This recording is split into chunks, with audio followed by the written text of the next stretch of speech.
So we're at the reception. What's the number one thing that we're concerned with at the reception? We know this already by now. Audio. Okay, so we've got our sound tech, who in my case is Jessica, taking care of the audio, and I'm taking care of the lighting. I'm looking at everything. I'm looking at possible positions for the person giving the speech.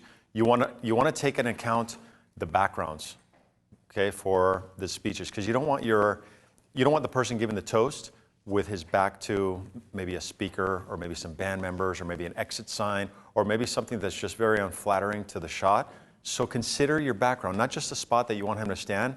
You really have to start to consider his background and things like that, because you could devalue the shot by having him in something in a position where it's in front of something that's very unflattering. So think about position.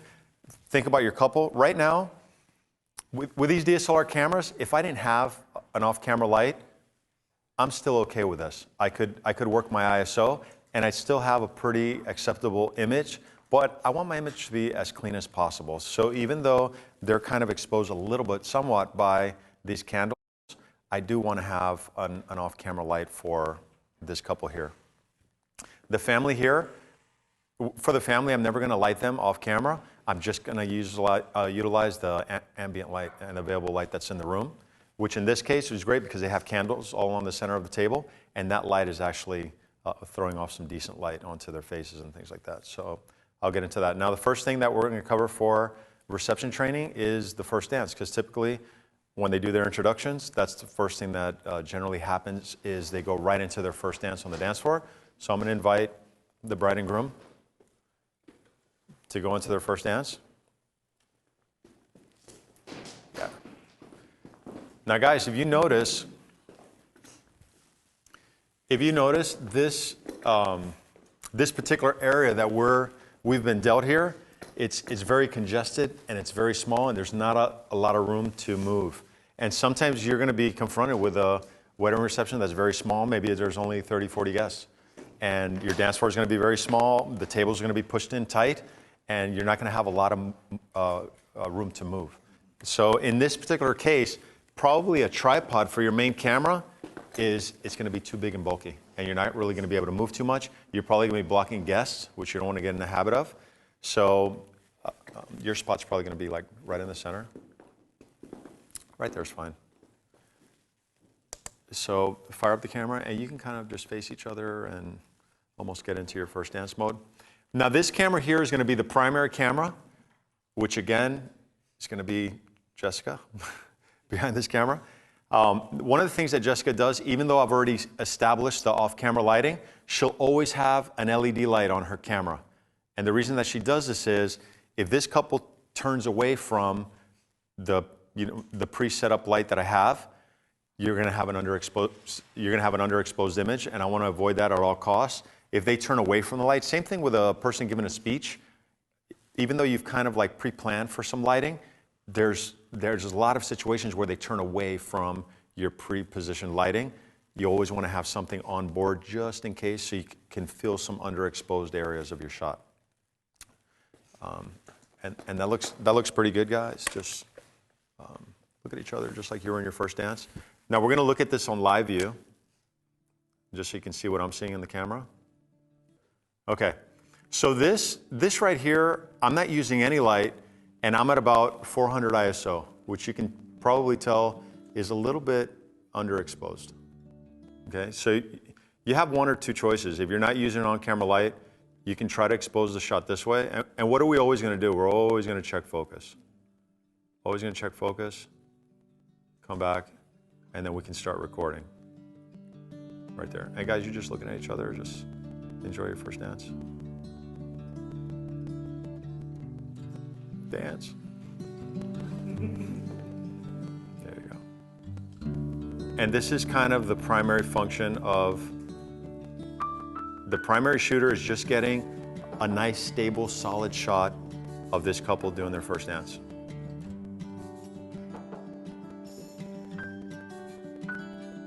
And this shot, depending on their movements, sometimes they're just dancing round and round, but sometimes they've got a dance that's a little bit choreographed. Instead of holding a shot like this that's so tight, if you see that they're moving around a lot and you're kind of like, it's very challenging keeping them within your frame, you might want to go just a little bit wider instead of being here. And remember, always check focus, just to make sure that everything's in range here. And like I said, they're moving up towards the camera.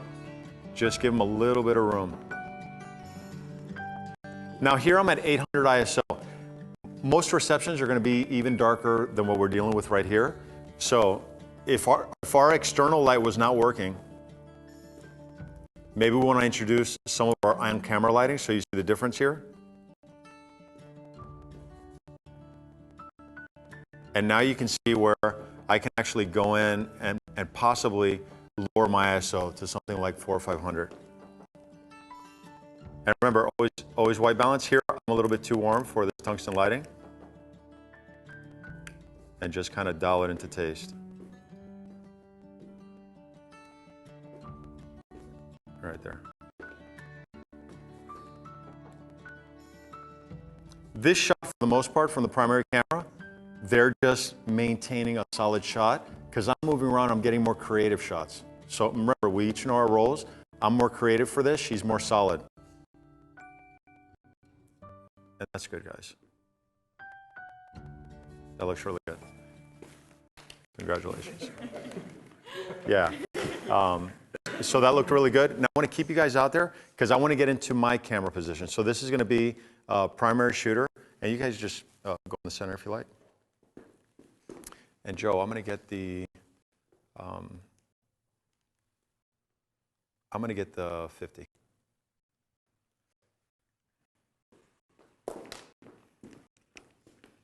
Sometimes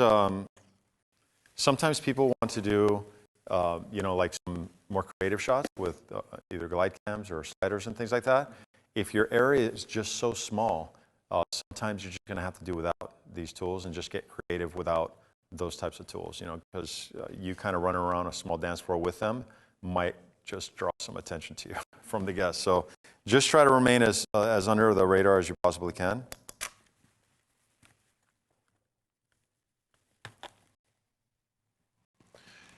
Ray? Yes? Quick question. Meet would like to know if you have image stabilization on that 70 to 200. Yes. Great. Thank you. Yeah.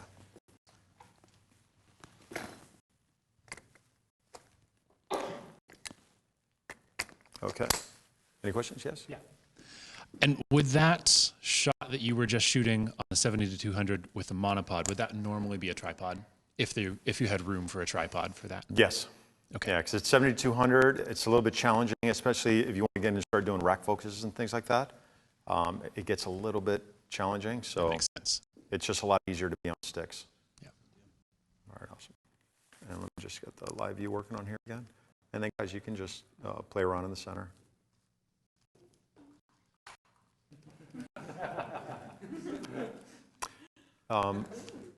Generally speaking, you have a lot more real estate where you can work. We're in a training environment, so my real estate is very small.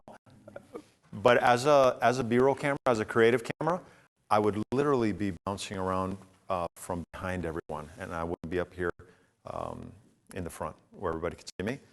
So I like to get creative that way, kind of shoot from behind the guests, use some foreground, look for candles or crystals, any type of foreground that I can shoot through to start making these shots look really interesting. So go into your first dance, guys. Let me see what I can achieve here. Yeah. And I'll probably get the, hey Joe, I'll probably go ahead and get that 100.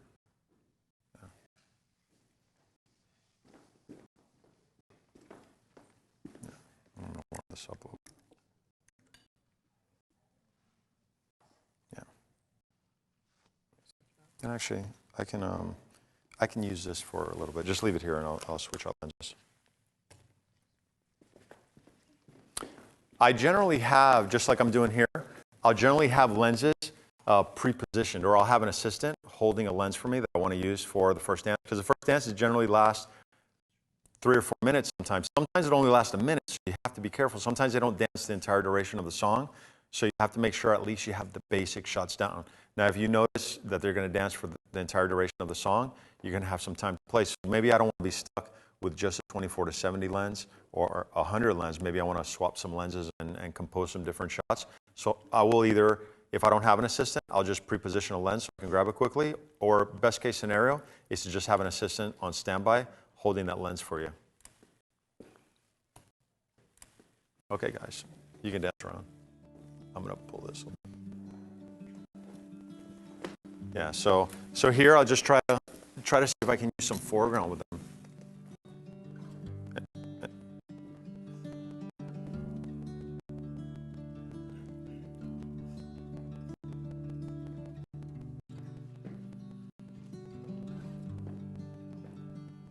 Perfect. You can just compose different shots. You have the family in the background, which is great. But just look for different types of shots. Here I'll probably go ahead and change, swap out lenses.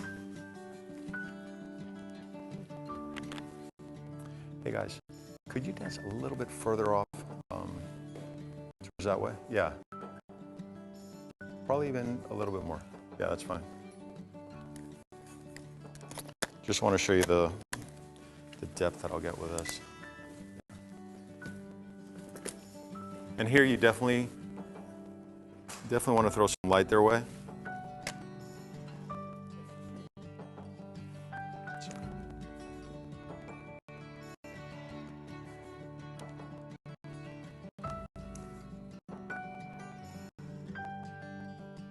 And remember, always check focus.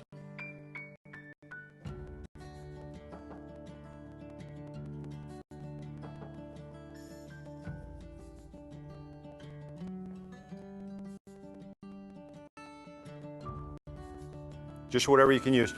We're very limited, so very limited in the amount of area that we can move. But I would generally just keep bouncing around the room. I would get up behind the family, maybe get some reactions of the family during the first dance. But I'm basically looking for foreground. I'm looking for content, 3 to 5 seconds, 3 to 5 seconds. So I'm constantly, in an actual ballroom, you don't just have one table, you probably have like 20 or 30 different tables. So I'm really working the room, trying to compose as many different shots as I possibly can, because in the end, I want to load up on the content that I have to produce this film. Let's see what I can get here.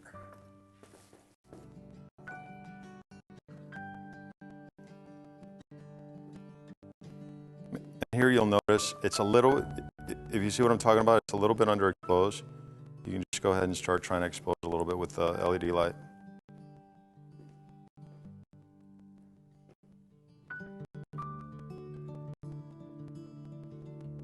This is basically the composition of a main shooter. So you never want to get into a habit of getting the same composition as your primary shooter. Your function is really a creative shooter at this point. So you're just looking for shots that are outside the box. You don't want to think differently, just like you thought differently during preparations. During candidates, you want to do the same thing here. Because you can have a lot of basic looking shots that have good composition, good lighting, but if you have too many of them, it just kind of becomes repetitive at that point. Repetitive and stale, really. So you always want to be able to mix in some visual eye candy, if you will. So always look for things that are outside the box. Yes? I had a quick question, because you mentioned earlier that you had your second shooter and a camera that was low on a tripod. So really, at this point, you're shooting with 3 cameras constantly rolling. Is it a challenge staying out of those shots? Do you care? How do you approach that? For the first dance? For the first dance, because you had mentioned that you had a camera like real low. No, we only use that as an emergency backup camera. Like if we're caught off guard with something that's a surprise, like a surprise speech or a surprise performance, then we'll use that just to get set up before up until the primary cameras are able to establish themselves. But we'll never use that static camera for a first dance at all. The only time we will employ a static camera like that is if they have a huge performance going on and maybe we want to put a nice 14 lens on the camera just to have wide coverage of the entire dance floor. And then that way, Jessica as the primary shooter, she can get nice tight shots of what's going on the dance floor. This is it's basically like a camera 3 at a ceremony. It's got the whole thing covered. So in the edit, if we want to kind of switch back to this wide camera, we can just switch back. It's a solid shot. It's unmanned. It's never moving. And then again, I'm just kind of bouncing around the room being creative and just trying to achieve shots that are outside the box. You know, you as a creative shooter, if you have a solid second shooter, you should never be looking for shots that are very predictable, you know, too basic, you know, too squared up. You know, shots that you're really relying on your second shooter to achieve. You should always be looking for shots that are interesting, you know, like visual eye candy, a lot of content. That's really your primary role. Thank you. Yeah. The creative camera mostly on monopod, and then Jessica would be on tripod, right? For the Exactly. Unless for, you know, for the couple's first dance, I like to get at least a couple shots with the glide cam, because glide cam for those types of shots does add some really nice production value. But if you just don't have the room for it, because it's very congested, it's a very small area, you're probably just not going to be able to use it. Just switch to a monopod, and there's plenty of creative shots that you can get. 'Cause you can't even use that many glide cam shots in post without it becoming too repetitive. So it's always better just to get a couple of those shots and then maybe transition to a monopod. Even the event that I had with Alex, I think there was situations where maybe I had the glide cam and I had him standing by with a monopod and a camera for me, and we just worked like that. You know, when I was done with the glide cam, I handed the glide cam to Alex, and he handed me the monopod with a camera and the lens of my choice, and I just kept working, you know, without losing any time. That's why it's always great to try to have somebody that can help you, you know, or assist you on the shoot, because that way you're not battling to find your gear, and ultimately you're missing all these beautiful shots. Yeah. In photography, one of my favorite compositions is taking a quick moment to snap behind the couple and use a video light to backlight them and get the silhouette. Is there a way to do that without obstructing Jessica's primary shot? Is that a big concern of you, or have you ever tried anything like that? Jessica likes to shoot against the ditto light. So she's actually getting that. Yeah, she loves getting that flare and that hair light effect. And in that situation, she's actually employing, filling their underexposed areas with the LED light. So she loves shooting against the ditto light. Yeah. Any questions from online? We did have a question that came up. This was from Sun U2, and we talked about this, I think, probably off camera, but talking about using a jib crane or anything, trying to get the bride and groom from above while they're dancing. And I'm sure that you tried that, but why don't you implement that on a regular basis? Don't need it. I've only used a jib or crane at a wedding, maybe just a handful of times, and it's only when they ask for it, you know, because you're going to have weddings. We do a lot of Russian weddings, and Russian weddings, they love to have the jibs and the cranes and things like that. But unfortunately, in some of these venues, you just can't fit a jib or crane, so you're just so limited that you can't use it. The jib does give you some amazing shots, but again, if used too much, it just becomes kind of sort of like the slider or the glide cam. It just becomes too repetitive and too predictable at that point. So, but they do give some amazing shots, especially if you have a great jib operator. I'm not a jib operator, so I don't try to be a jib operator. If I have a situation where they want to order a jib or crane at their event, I will subcontract a really good jib operator to work the jib for the event. Yeah. I think we can get into speeches. That'll be really good. So we'll transition over. So I'll have the couple come and sit down. Joe, you can hang on to this for a second.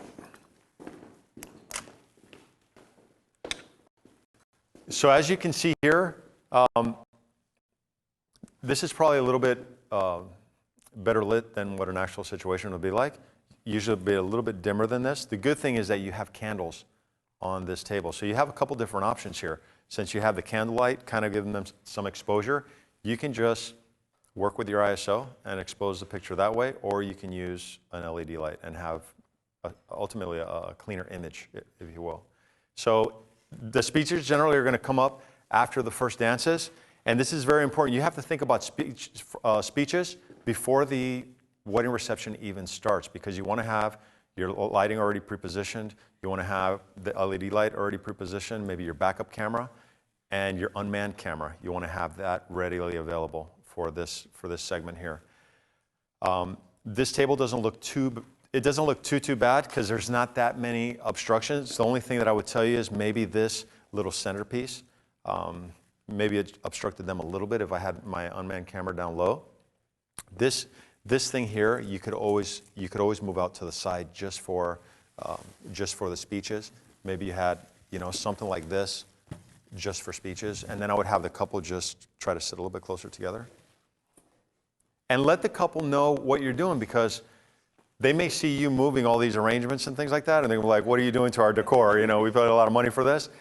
I always talk to the couple ahead of time, and I let them know. I said, listen, guys, just for the speeches, I want you to be able to see your best man that's going to give a speech. I'm just going to move this center piece because it's obstructing you guys. I'm going to move it off to the side until the speeches are done. Is that okay? Good? Yeah, they're like, cool, let's do it. And now you got the green light from your bosses, which is basically the couple. And if anybody asks you why you moved it, you just say the bride and groom wanted it moved. So you just kind of like focus their attention that way. And that's what I do. I tell them exactly what I need them to do or what I'm doing, so that they're well aware and they're not freaked out and wondering why I'm moving things around. So now this is perfect. Can I get the LED light? Actually, I'm going to have to put that LED light, we'll put it on that light stand. Yeah, that's fine. So this looks good. Now what's our most important area of concern is the person actually given the speech. So we've predetermined a spot here based on this room, and we've determined that this spot is probably going to be the best spot. Number one, because he has a clear view of the bride and the groom, and he also has a clear view of his family and friends on this side. So they don't have his backs, and we're looking pretty good. And he already knows his zone. He's going to stay right here. He's going to speak into the microphone. Very important that you instruct them to speak into the microphone, because sometimes they'll have the microphone and they'll kind of speak like this.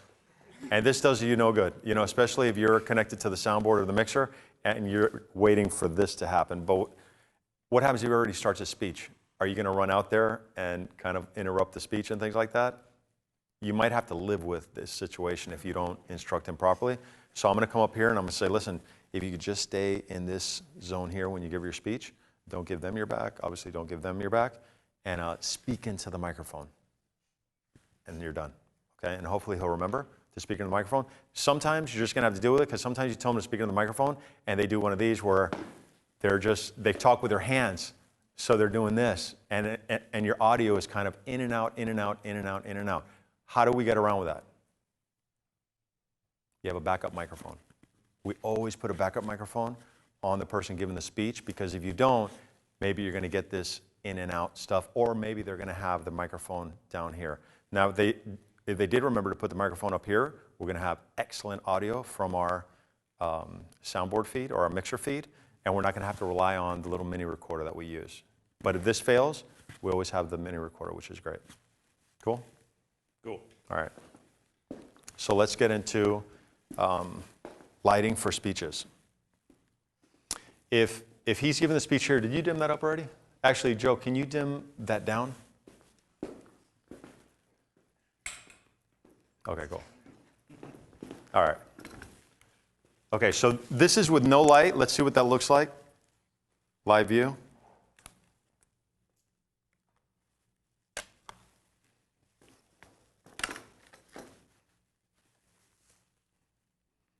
This is with no light and probably about 500 ISO. And this is not too bad.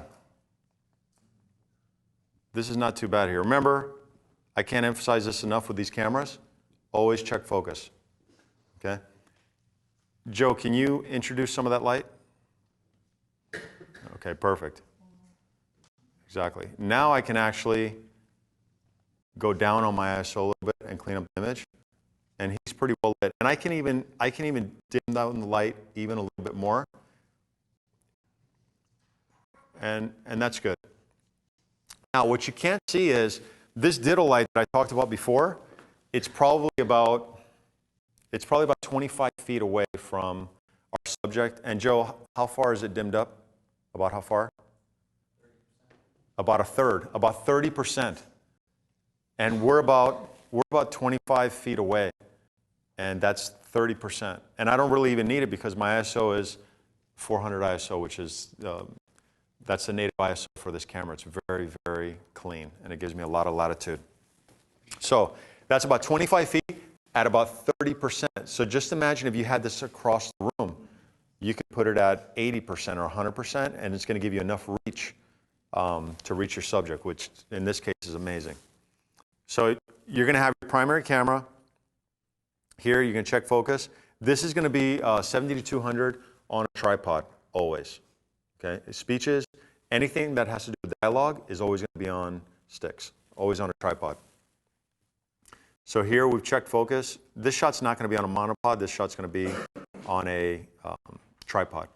And can you just start your speech just to... Thank you, everyone, for being here. Jamie and Lena, they feel absolutely blessed that everyone was able to make it.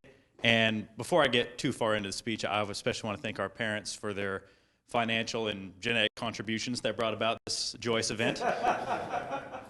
You know, I was really nervous about giving this speech, but Jamie, he took me aside beforehand, and he said, Dill, you know, if it doesn't go so hot this time, you know, there's always my next wedding, buddy. It'll work, man. Okay, I'm going to stop you there. That was good. All right. So he looks great, but what's happening here? You have the couple, they're cracking up, right? But we have no shot. So we have to establish a shot of this couple at all times.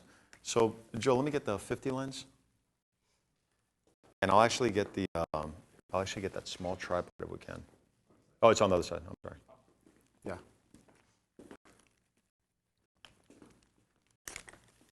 Okay. We do have a question from the studio audience. Oh, yeah. This is a good time. So when you mic the speaker, the best man, you usually have a backup for him as well, right? The lav mic, or no? Yes. What about the bridesmaids, since they're in the dresses? And It depends, because sometimes we've had them hold the recorder with their hands and just clip the lav onto their dress, because there's really no place to clip the transmitter or tuck the little mini recorders. So it just depends. If we're really wary of the DJ's equipment, we'll definitely have them hold it, because if the DJ is the only source of audio that you have and he doesn't really have good equipment, you're really running the risk of losing that speech altogether. So sometimes we might just ask the bridesmaid or the maid of honor, you know, if you could just hold this recorder in one hand and your speech in the next, and just go from there. Thank you. Yeah. All right, cool. Do we have let me get the small, I'll get the small tripod. Okay, so now,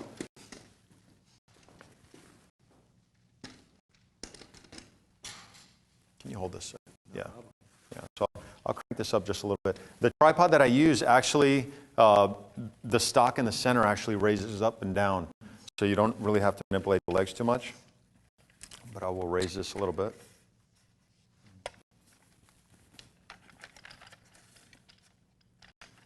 Okay.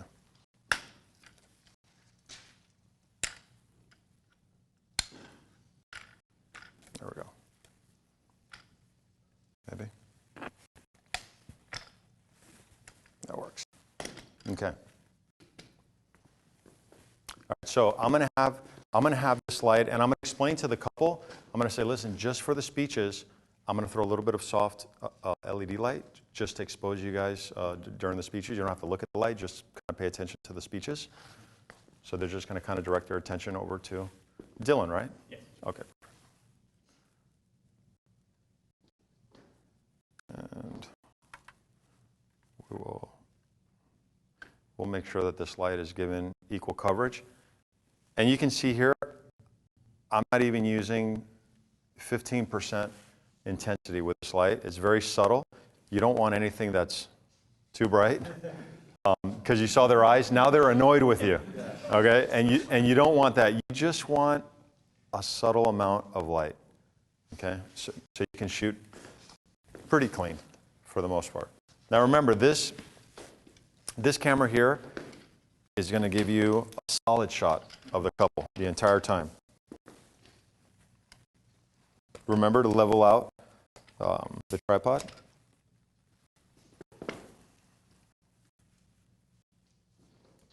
Nice and level. And then we're going to go to live view and see what we got.